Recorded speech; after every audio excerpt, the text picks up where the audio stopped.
এক গ্রামে একটি বালক ছিল যার নাম ছিল রবিন। রবিন ছিল খুব দুষ্টু, কিন্তু তার দুষ্টামি সবসময় সরল মনে। একদিন সে গ্রামের একটি বৃদ্ধ মহিলার কাছ থেকে কিছু টাকা চুরি করল। সে ভাবল এই টাকা দিয়ে সে খেলনা কিনবে, কিন্তু সেই রাতেই সে এক অদ্ভুত স্বপ্ন দেখল। স্বপ্নে সে দেখল বৃদ্ধা মহিলা খুব কষ্টে আছে এবং কাঁদছে।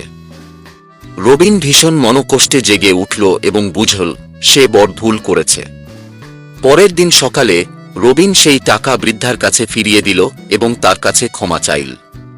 বৃদ্ধা তাকে ক্ষমা করে বললেন, সত্যিকার সাহসী সেই যে নিজের ভুল স্বীকার করতে জানে। রবিন এর পর থেকে কখনো অন্যায় পথে হাঁটেনি।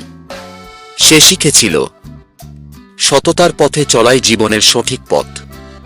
নৈতিকতা, ভুল করলে তা স্বীকার করে সঠিক পথে ফিরে আসাই শ্রেষ্ঠত্ব। ভিডিওটি ভালো লাগলে চ্যানেলটি সাবস্ক্রাইব করতে ভুলবেন না। ধন্যবাদ।